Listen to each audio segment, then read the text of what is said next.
morning, everyone. It's good to see y'all. We are waiting on just a couple more folks to join, and we will go ahead and get started. All right, Les, I want to be respectful of everyone's time. I know we're at 10:02 and we're recording the call to distribute after, so we can go ahead and get started. Okay. All right, so a little bit of our agenda today. I do just want to touch real quick on the safety moment. So, of course, I did send a big mass email out to everybody asking for someone to give a safety moment. You are more than welcome right now to unmute yourself and give a safety moment. Seriously, just a little quick something of best practice or lessons learned, but I didn't have anybody respond now. So I will catch y'all on the next go round, but just a little bit about that. I did want to share that just because we are, of course, in the construction industry. And so Construction Safety Week has always been something near and dear to my heart. I was in the safety industry for over 10 years. So in May, that is typically that first week in May is usually Construction Safety Week. So you can see there on this slide just a couple of the initiatives or a couple of the Safety Week initiatives that are within that whole encompassing Safety Week. So this year's theme, of course, was all in together, plan, own, commit. And as we look to just continue our safety efforts throughout all of our working environments, whether that's any of you that are out in the field or whether that's us, here, myself working from home, less working from headquarters, I always do my best to make sure that I am identifying any safety hazards within my own personal space. Because at the end of the day, it's about getting us home safe to our families. And so, anybody, before I jump forward to the next slide, does anybody want to give a safety moment? Going once, going twice. Sold. Okay. So I know that we didn't start out this way last month, but I do like to start all of our conversations off with our mission statement. And so going forward, I do just want to highlight that for you guys, because I do just want to always bring remembrance to why we're here. So while we do have a partnership with LADOTD, I also just want to bring up the HeadLight mission statement. So, our partnership is wonderful, but what is the meaning behind it? So our mission at HeadLight, of course, is to modernize the workflows of those critical operations that are going on each and every day with trusted data, bringing all of that together so that you have an opportunity to make better educated and smarter decisions when you are actively working on site. So just keeping that front of mind as we look to see, why do we use HeadLight? Why are we collecting this data? What can we analyze to make a better educated decision moving forward? So that is our mission statement at HeadLight. And at this point, I'm going to turn it over to Les to talk a little bit about some new forms that we've just recently developed. And so, Les, do you want me to stop sharing my screen and you share? Yeah, that'd be great. Awesome. Before I jump into this, David Waller, I saw you trying to come off mute. Were you going to tell us something about safety, or was that an accident? I want to make sure. No, I'll say that's an accident. I did actually put together a presentation, but I don't have my USB drive. I apologize. Oh man, I'll have it next time. She said next time. Yes. David, now you know it was on eyesight. You're going to be top of the list next time, David. Top of the list. That's fine. That's fine. I'll do it. Awesome. Thanks, David. Yes, sir. All right. So I have a few things to talk about. And actually, I want to go over just a couple updates before I talk about the forms. I'm sorry, Lauren, I didn't share this with you yesterday. I just thought about it this morning. So HeadLight sample plan. First of all, one of the ways I figured this out is I've been working with District 3, the Lafayette District. They just got their first ATM and sample plan, actually the initial sample plan and final sample plan checklist, signed off and all approved digitally. So it was awesome to see that group get that done on their first project. I'm not going to say it was the easiest thing that we've ever done. There was a lot of emailing back and forth and a few support tickets, but we mowed through and got it. And one thing I did realize is, like, after working with some of the lab folks there and some of the PE offices, that I think that the next time we do it, the workflow will be much faster. It's just like any software that you use. The first time you kind of run through the process, it's not going to be perfect, but when you get through it, the next time's easier. So we'll keep building on that. But one of the things that we figured out, or that I've kind of figured out, just stumbled upon, is our past recommendations, or not recommendations, I guess it's the workflow, especially for the, was it the ATM or the sample plan checklist? I can't remember, but one of those, or maybe both, I think it was actually both of those. We always talked about the PE had to generate that document from their account to be able to submit and sign it. Well, HeadLight at some point has adjusted that, and I don't think any of us knew it. And so I think it matches more closely now to what our current workflows are, and that is usually like the Tech 7 or office manager, or even, you know, one of your more experienced techs or whoever your lead inspector is normally generates that document. And so now they can do that, and the PE can just log in, review, and sign it. So it doesn't actually have to come from the PE's account, which is good, because usually when we're attaching documents to it, such as our asphalt JMFs or all that stuff, you're attaching all these files. And so it might be saving the PE a step there, just letting their tech or somebody who is actually on the project put everything together for them to review it. So just a little update there. That was a really good nicety to have on the form workflow. Another thing, the sample plan checklist. I never noticed this before, but it kind of confused District 3 when they were trying to sign it, and I recognized that it was confusing. So our sample plan checklist, the initial one has to be signed by the PE and the district lab engineer. Well, the status was showing, after the PE signed it, the status was showing pending DE, district engineer, which we all assume is area engineer, and that's what it is on the ATM form. So that was a little confusing. When you actually went into the form, the signature line actually showed DLE, district lab engineer, but it was just confusing to them. So anyway, I submitted that into HeadLight as a ticket, and really quickly they got back to us and they have changed that. So that's updated. So now when you do an initial sample plan, or if you're doing a final sample plan, that will show the correct status and the correct user group for getting that thing signed. Couple cool updates there. And also working with District 05, I did a little training the other day for their lab. They are about to start working on their first ATM to go through the system. We're getting lots of those starting to be submitted through our headquarters here, our audit group. So happy to see the progress there, and appreciate everybody working through all of that to get these going in that direction. Now, all of that said, I'll get into what I was going to talk about when I was starting here. So let me share my screen. As always, let me share screen 1, and I'm gonna move this over here. I'm probably gonna need this one too. So as always, one of the things I really like about the webinar format is that, and can you all see my screen? I just want to make sure. Okay. Yep. Thank you. One of the things I like about this format is we are able to get stuff out to you very quickly. Like, I remember when I was in the PE office, sometimes I would be like a year into a job, I've been doing some process some way, and somebody says, we stopped doing that last year. We're doing this new form now. And so I was always like out of touch with what the newest thing was. But obviously with this webinar format and our newsletter, we're able to get that stuff out to you really quickly and make sure that everybody, at least everybody that joins this call or watches the YouTube video after, or even reads the newsletter, knows about it and can distribute that throughout your office. So again, we really appreciate trying to get somebody from each office to attend these, or at least go back and review them on YouTube after the fact, so that your office can stay up on what is new or upcoming.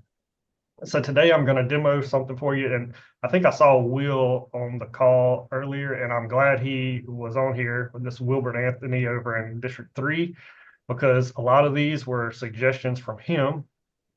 And so HeadLight went in with their new form technology and created 3 new construction forms for us. And what happened was, George White, who's the CEO and co-founder of HeadLight, and Terry Hellis, who you all know was in my office for a meeting that they had here in Baton Rouge. They just kind of stepped in for a minute, and George saw these 3 things on my board, and I wrote them up there because Will Anthony brought them up to me, and he was like, hey, we can do those really quick, and we're going to do those for you soon. And so within a couple months, they got them done. And I guess I'll start with this one. The first one, I don't think Will brought this one up. I think the one he brought up was this one here, the pile driving form. We'll talk about that one in a little bit. But they have built the asphalt concrete roadway equipment review form, the erosion control inspection form. We always called it rain report. I'm not sure what everybody else calls it, or if anybody's even doing this anymore. So maybe it's a good time we talk about that because these are very important. And again, like I said, the pile driving form. So we'll just go over real quick the asphalt concrete roadway equipment review. Anybody still doing these? Who's doing the equipment reviews? I don't know if I don't know if you guys know. It looks like Jimmy's giving me a thumbs up. I can see that one. So in our 2059 checklist, this is one of the things that's listed. We were supposed to do a review of the equipment. The asphalt equipment they bring out to the job, and it's pretty in depth. Like it's a long form. Actually, let me do this. I put these on my desktop somewhere. Hey, Les. Yeah, go ahead. Hey, yeah, we're actually doing them and we attach them, when we do the final ATM and all. Yep. We're attaching those copies to all that. Great. Yep. And that's that's what you're supposed to do. Is this the one that you do? The very in-depth one? Yes. Yep. Okay. So this is what our current paper form looks like. And you go through each thing, the asphalt milling machine, asphalt distributor, right? And MTV, all your rollers, and you're supposed to check all this stuff, which is fine. You can fill this out paper, but if you guys are like me and you have a bad handwriting, sometimes that's not the best to be able to read it. And so what's the remedy for that? A digital form. So now this will be soon after we get off the meeting, or possibly now, but I think it's soon after the meeting, we're going to give all of these out to all of your projects. And they'll show up at some point. Maybe I'll shoot an email out saying, hey, it's there if you want to go try it out. And it basically mimics exactly what this is. Like there's no different, there's nothing dynamic about this form. It just goes from paper to digital and it lives within the project and HeadLight, which is the important part. Obviously date selector, stuff like having the calendar here. I'm not going to fill this whole thing out. That would take way too long to do on the call here. Most of these are just inner text boxes. Some of them are drop downs. Mostly any of these are drop downs here. Asphalt distributor really looks identical to what we have. Like I said, just a digital form. Now, this one will not, I want to say something about what Jimmy said. So right now they are attaching that PDF or taking a picture of the paper copy they have, whichever way they're doing it, and attaching that directly to the ATM. So this, you would have to do the same thing because it's not just going to show up on the ATM. So you would either have to download it as a PDF and attach it, or you can just you don't have to download it. You can actually just attach it straight from Fieldbook. But I'm having some discussions with people up here, some of the decision makers, because the way I look at the ATM, and let me straighten that up to ATM/2059, right? It's formally called the 2059, so everybody knows what I'm talking about there. That form is just a summary of materials, right? So I'm having some questions about what actually needs to be included in that form. If we're already putting it in HeadLight and we're going to start moving the auditors towards HeadLight for their reviews, I'm not sure that all of those things need to be necessarily attached, right? If it's clearly labeled and you have the asphalt concrete roadway equipment form in HeadLight and it's an approved form, we can easily point auditors towards that list of forms to see the approved one. And so we might make some changes there and make it a little easier on you in the future. So not saying that now. For now, we want to attach that, but I do see some ways to make that whole process more efficient. And, you basically do the ATM, get it signed. It's all your basics and a good summary of what you have. If the auditors need to see anything other than that, you've already documented that QA paperwork, digital paperwork into the project, and I think it'll just be there. So I'm hoping we can move towards that. There are comment boxes here if you need to, give more detail. We went ahead and added all 6 rollers here. We don't often have 6 rollers that show up on an asphalt job, but sometimes you need those extra spaces. I think eventually they'll come back in here and make this not a drop down, but like an add new button. So you'll have a couple rollers and just put an add new for as many as you want. It'll kind of clean up the PDF and the size of this.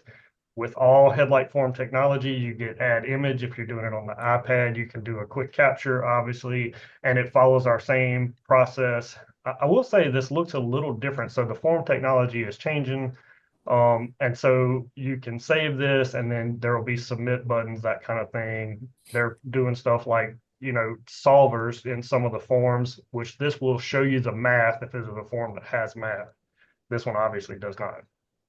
So real quick. Les, you are correct about the 6 rollers and how I think right now it may only have 1, but you had 6 on the current form. You're absolutely correct that George identified that we need the ability to either add to or take away, like you said, a drop down that adds a little bit more there. Thank you for that, Lauren. I'm laughing because Kevin Adams has access to our test project and he's already trying this out. We love you, Kevin. We love you, Kevin. Oh, great. So that one's cool. I really like that one. Not the biggest deal, but I do like having the forms added to HeadLight so we can keep those in the project. I think next I want to talk about rain reports. So I'll open up this Excel here. So this is the one that we normally use when I was on the project. Anybody using this? I do see a couple of people shaking their heads, so that's good. So I walked over, the environmental section is on the same floor as us. And I walked over to talk to the person who kind of runs the stormwater pollution stuff. And this form really has to do with our DOTD permit for even having a construction project. And so in that, I forget what they call it, the stormwater pollution, whatever agreement that we have with DEQ, it calls out in that document that we are supposed to do these there were some stipulations there, and ours is actually a little bit more stringent than what they require.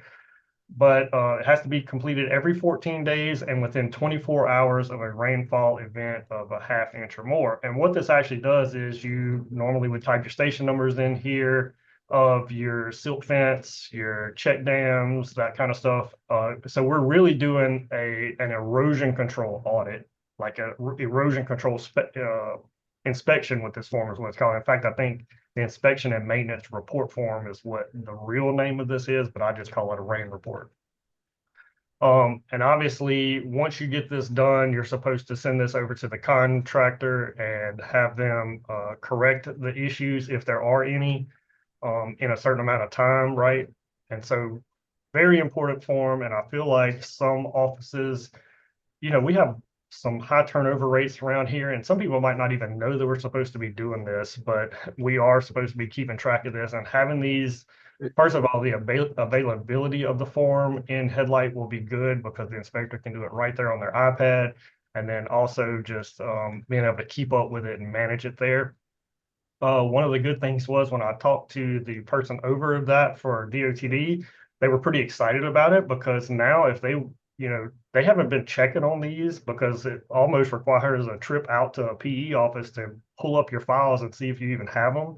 And so having this digital in the project, we can give them access, and obviously they can just go in at any time and do a quick audit to see if your rain reports are being filled out properly or if there's any assistance they need to do there. So really cool. So same process, green plus button. We are going to select erosion control inspection with the rain report in parentheses there.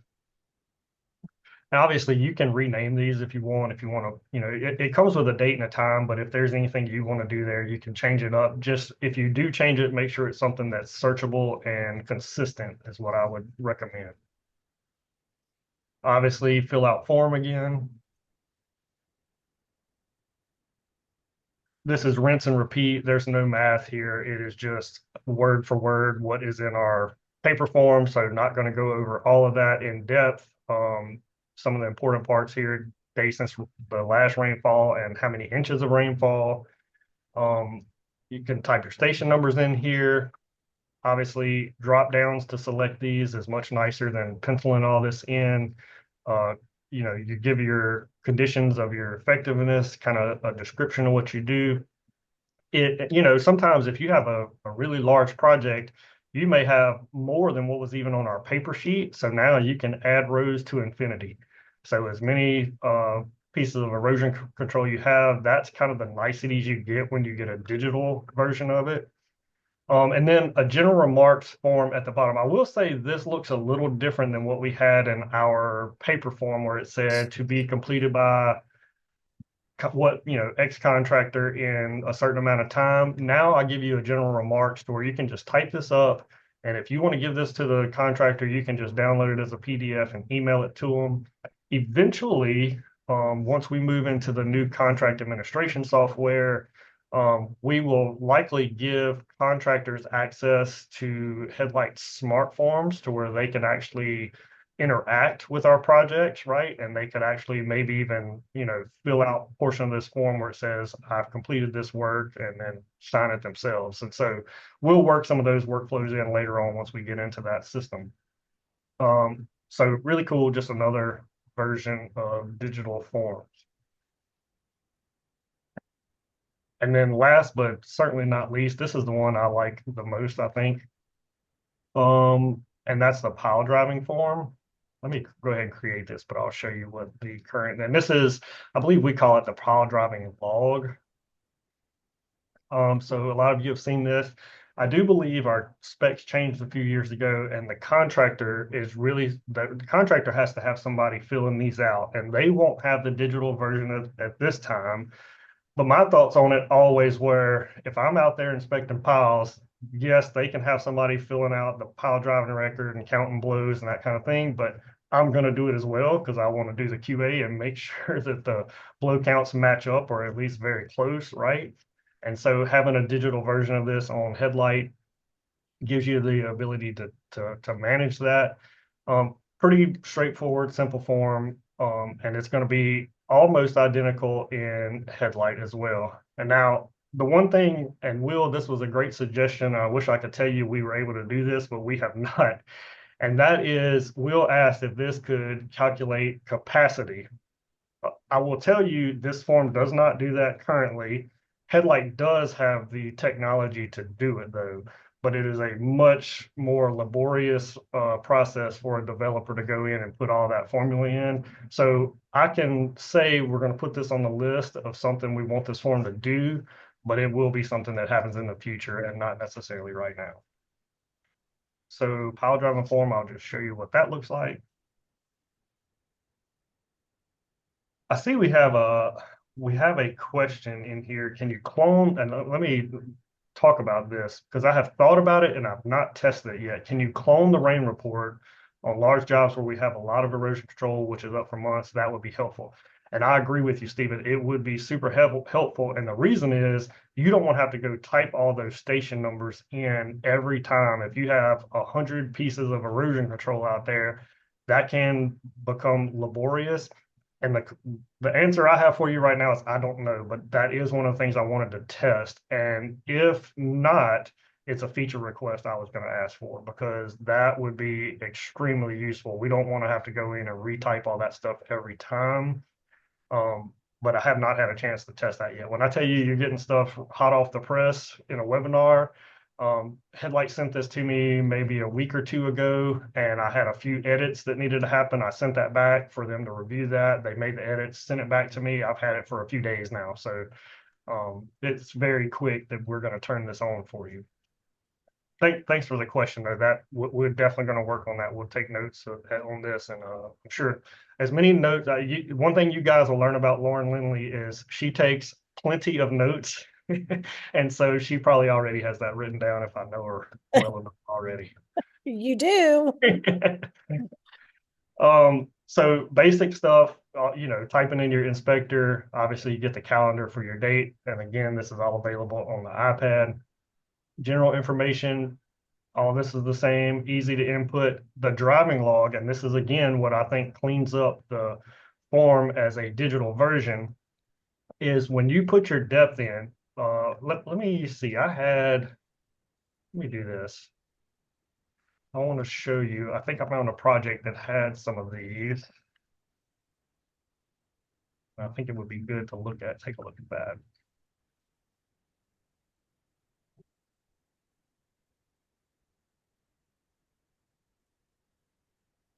Let's open this. So you see how in the paper form, I mean, I can read these numbers, but I would say that handwriting is not the best here, but definitely better than mine. I remember I couldn't read my own handwriting when I used to fill these things out. So, but one of the things I noticed here is where they have this line drawn through 30 feet, right? So one of the things you get with where's my digital form, is that you don't have to draw the line anymore. Now you're just starting at 30 and you put your blows for foot in here, right? And so then you're going to be here at 31, add new row, 32, right? And so you can just jump ahead, add 10 new rows and keep your blow counts going. And I think that cleans it up. One of the things I figured out when I did this on my iPad, and I really should have prepared a demo, but I honestly forgot until right now when I'm telling you, is that when you fill this out on your iPad, now it's probably going to be loud. So I'm not sure how this is going to work in the field because that file hammer may be too loud to do voice to text. But instead of going in here and clicking on every box and typing in numbers, that takes a little bit of time. When you click on this box and you hit the microphone at the bottom where the keyboard is to do voice to text, you would just say 30 and then hit tab, and the microphone doesn't go away. It'll tab to the next spot and you can continue talking. So then you could just put in your blows for foot, tab, and keep talking. You don't have to close it out every time. And that works on all of these forms on the iPad. So you don't have to sit there and type all these things. If you're in the office and you're filling out your, and this might be a good thing to test, Stephen, on the erosion control form, is that instead of typing all those things out, you just hit the microphone and talk to it and tell it what those station numbers are. And that'll, at least on the first one, if we can get a clone feature in there, that'll probably speed up the process. So something for you all to try out, and maybe you can, maybe you can report back next month of how well the voice to text works for you, but I thought it was really great. And again, same things here, notes at the bottoms, add image. Again, digital version, I have already given access, actually a while back now, to HeadLight access to our geotech section here. They all can look into the projects that we give them access to.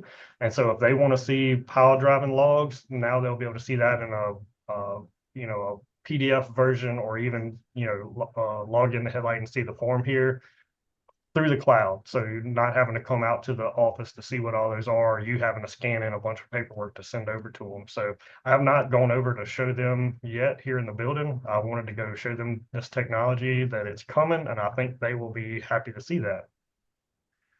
All right. It's a lot of talking, but that's all I got. So that's all you got to listen to me about today. Any questions before we move on to the next thing? Excited about these. I hope you guys are too. Absolutely. Thanks, Les.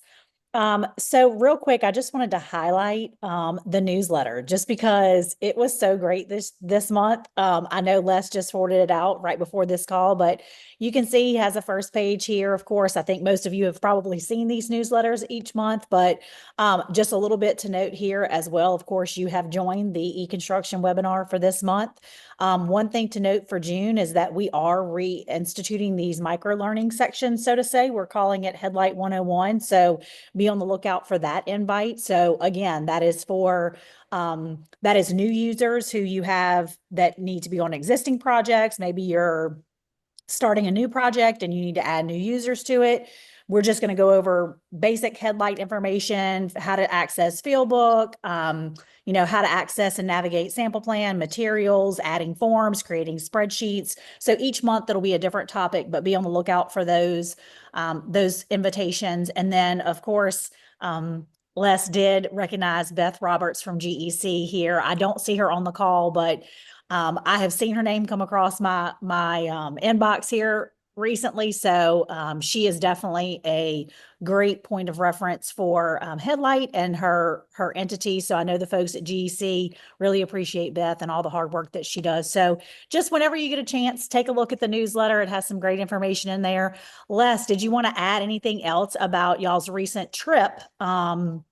Your recent trip about your asphalt stuff. I can, yes, but I want to bring up, so Beth was like one of the only people I got an out of office from. So she probably does not even know she's a HeadLight hero, but I did see somebody just send her an email. Oh, Mark, okay, good. Thanks for doing that. Good. Look, it was strange, or you guys might think it's strange that somebody would get nominated or added for HeadLight Hero for submitting support tickets. But I will tell you, last month, we were working through a lot of stuff with SamplePlan, and there were lots of issues, and she was like very diligent. She sent in lots of support tickets trying to get help on that and get some of the processes fixed. And I want to tell you, we say this all the time, but we really do appreciate that. It is not like something that is something we don't want to see. Like, we get disappointed when we see support tickets. We want to get this stuff fixed for you guys. And so that's often what it takes, is submitting those tickets. So I immediately wrote her name down because we had worked on stuff back and forth for probably a week on trying to get these things fixed for her. And I thought it was really great that she would, and again, and I said it in the newsletter, but her knowledge of our legacy system, because she used to be one of the materials automation engineers for this, really helps saying, well, the reason we do it that way in LIMS was this. And so it helps me when I send it over to HeadLight to get some of that stuff fixed. So we appreciate that. Yeah, didn't Beth used to work in one of the labs? I met her at LTC. Yeah. She was our materials lab engineer, like for site manager materials. So she's the one that kind of rolled all that stuff out. That's awesome. I know that Beth always also does a really good job when she is submitting support tickets to not only write like a detailed description of whatever it is she's experiencing, but to add screenshots and stuff. So like you said, she is clearly well-versed in HeadLight, but she also does a really great job of clearly identifying what the issue is and giving screenshots so that we can help her pretty quickly. Yeah, I'll just talk about this real quick. So we were able to participate, and mostly because Patrick is a genius in all areas, and especially asphalt. And so he was going, and I guess I got to go to do some documentation, but we were testing out NDT. It's one of the things we want to move to, and for those who don't know, that's non-destructive testing of asphalt. We would like to stop cutting so many holes in our brand new asphalt. I think everybody on here agrees with that, and the contractors have been asking for that as well. It's a tough situation, and I don't know all the ins and outs, but we tested several different machines, and you can see that top left picture is the new pave scan machine, which I believe is a good path forward, but it's very expensive. And so, but at least testing these things out and trying to get some data on how we can move towards just using the density machines, or maybe even the pave scan, possibly along with some thermal profiles and that kind of stuff, which a lot of other states are using, and try to move towards not having to cut so many cores is what we were doing there. So it was a fun trip. We all got sunburned, and you guys got to watch me in the field actually doing a webinar while we were out there. So that was great fun, even though after watching the video, it was a little chaotic, me walking around the project with the camera. So, but anyway, lots of fun. Thanks, Lauren, for bringing that up so we could discuss it a little bit. Absolutely. Absolutely. Thank you. All right. Last but not least on my agenda today is just to reiterate about the support workflow. And y'all, this is not at all to say don't email me. This is to say you can email me as many times as you want to, but if you have legitimate issues, your best bet is support@headlight.com. Same thing with Les, just as he just indicated, he was out in the field. I am often out in the field. I'm either at headquarters sometimes, or I'm out trying to visit some of our units. And so as I'm doing that, I certainly do not want you to email me and then just sit there and wait for a response. So if you have any needs, if you need any support, certainly reach out to support@headlight.com. Most of the time when they respond, they will copy me on their response to you, because they know I am so heavily involved with y'all. But Absolutely, you are more than welcome to email me, to call me anytime you need something. But your best bet if you're having issues with the system or you need help navigating or anything like that, is to reach out to our support team at headlight.com. I included this little screenshot here for you. I'm certainly going to include it in our meeting recap with the video today. We did record our call today, so you'll get all that afterwards. I also wanted to give y'all a few of the timelines at the bottom because just based on the last 45 days that I've been here, and what I've seen is that folks submit requests. Maybe HeadLight support emails you back and says, "Hey, I got your request. We're working on it," and then it kind of drains off. You're not getting a real timely response. So I just wanted to make sure that you guys knew there were some timelines that I've seen. So I put those here on this slide. But I'm also working with each of those different teams. So if it's a new contract, maybe it's a project import, maybe it's a request for a new user, I'm trying to document some processes around that so that you can have better expectations when you do submit a report or you do submit some type of need, that you know what to expect in return. Am I going to get somebody to call me? Are we going to walk through this over the screen? If I submit a new project import request, how long does it take to do that?